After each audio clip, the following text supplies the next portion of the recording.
그는 무언가를 하고자 했고 1년 동안 안전 이수를 포기했습니다. 그 결과 그의 정작 검사는 거의 100% 개선되었습니다.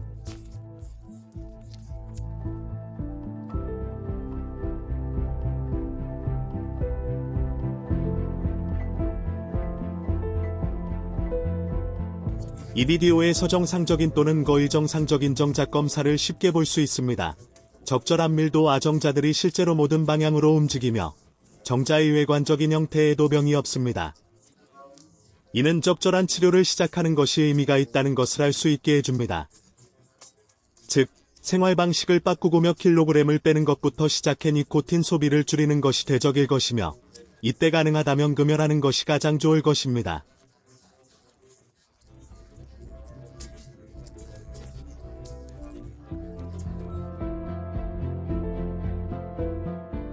많은 경우에는 이 주제가 충분히 설명되지 않습니다. 또한 생식의학센터에 방문할 때 의사와 생물학자로부터 정자 제출 및 기다리는 시간에 대한 설명을 받는 것이 매우 중요함.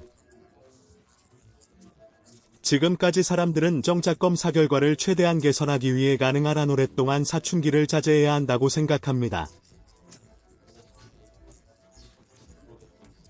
이것은 잘못된 생각입니다.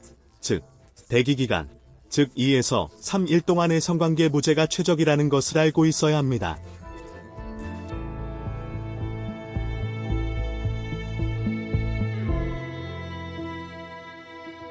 슈테판에게 선된 정자 검사 결과는 임신에 도움이 되지 않았습니다. 동시에 레오니의 검사도 진행되고 있습니다. 나는 젊다. 왜 IVF가 필요한 걸까? 나에겐 IVF가 필요 없어. 나는 40대 45세가 아니야.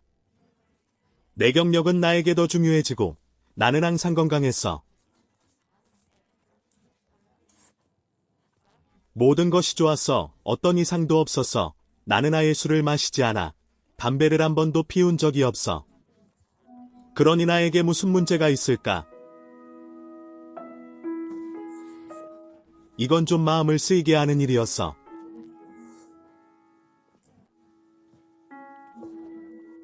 이게 너에겐 문제가 있는 거야. 그래서 말이야. 그리고 나중에 구글링하면 상황은 더욱 악화되는 거야.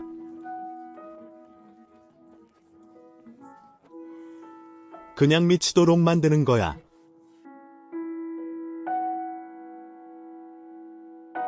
불만족스러운 아이를 가지고 싶기를 바랍니다. 많은 사람들은 이만과 실망이 번갈아 오는 것이 얼마나 심리적으로 스트레스를 유발하는지 아이를 가지고 싶은 강한 욕망을 이해하지 못합니다. 이 과정은 진정으로 이해할 수 없는 것 같습니다. 주위에 많은 사람들이 임신했는데 내게는 아이가 없었습니다. 유모차나 임신한 여성을 볼 수 없었습니다. 항상 그들이 아이를 가지고 있는 이유에 대해 생각했습니다. 이로 인해 외로움을 느끼고 길을 잃은 듯한 기분이 들었습니다. 이러한 대화에 참여할 수 없습니다. 가족들 사이에서는 가끔 다양한 사람들이 나에게 말을 걸기 시작합니다. 이미 결혼한 상태이므로 언젠가는 아이가 있을 것이라고 생각하는 것 같습니다. 질문이 계속해서 나오면서 어떻게 행동해야 할지 모르게 됩니다. 단지 나가서 말할 수 있을 것 같아요. 네, 우리는 아이를 가지고 싶어요. 믿어주세요. 그러나 제 배를 매번 보지 말아주세요. 제가 왜 술을 마시지 않는지 매번 묻지 마세요. 이해해주시면 정말 좋을 텐데요. 그렇게 말하면 정말 좋을 것 같아요. 그러면 도덕적인 압박은 훨씬 줄어들 것입니다. 질문에는 많은 조언들이 따릅니다. 예를 들어, 너무 신경 쓰지 마세요. 아이를 가지고 싶지 않는다고 생각하면 어떤 부부는 갑자기 임신하게 되는데요. 편안하게 여유를 가져야 합니다. 그렇게 하면 반드시 일어날 거예요. 당신은 아주 강한 스트레스 속에 있습니다. 편안해지지 않으면 아무 일도 일어나지 않을 것입니다. 솔직히 말해서 그냥 휴식이나 스트레스 해소라면 그런 다음에는 문제없이 다음날 휴가를 갈 수 있을 겁니다. 하지만 그렇지 않습니다. 이것은 당신에게 한계를 보여주는 몸입니다. 키예프의 서대리 모자들은 다음 검사를 기다리고 있습니다. 아이의 성장이 잘 되는 지르락이라기 위한 초음파입니다.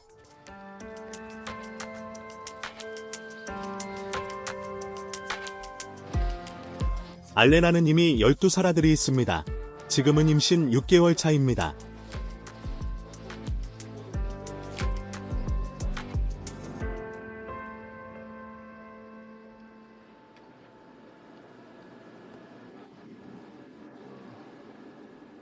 여자아이네요. 아, 그녀는 돌아서네요. 여자아이는 보통 초음파도 중에 잘 숨어요.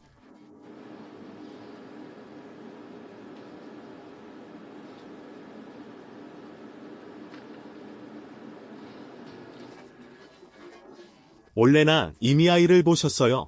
네, 정말 멋지죠. 말로 표현할 수 없는 감정이에요.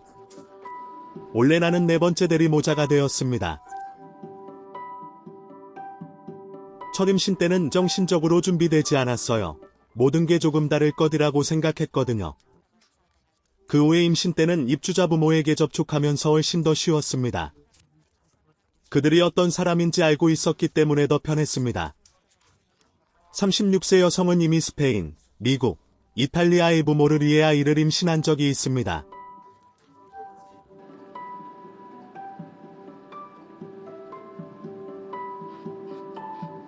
이번 아이는 독일 부모를 위한 것입니다.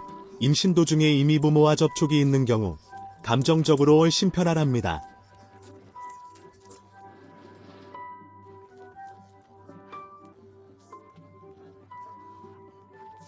심지어 그 아이가 내 아이가 아니라는 것을 알고 있어도요. 그러나 그런 접촉이 없으면 알 수 없는 사람들에게 아이를 넘겨주는 것을 두려워합니다. 아이가 어떻게 느끼고 어디에 머무를지 알 수 없으니까요. 그것이 제 가장 큰 걱정입니다.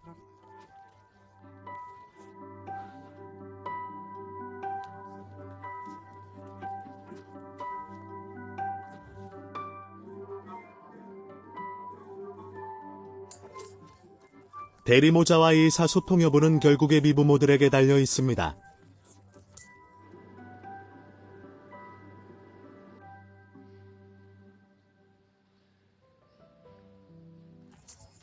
병원에서 대리모자로 활동하기 위한 요건은 여성이 이미 자기 자식이 있어 임신과 출산에 대해 무엇을 기대할 수 있는지를 알.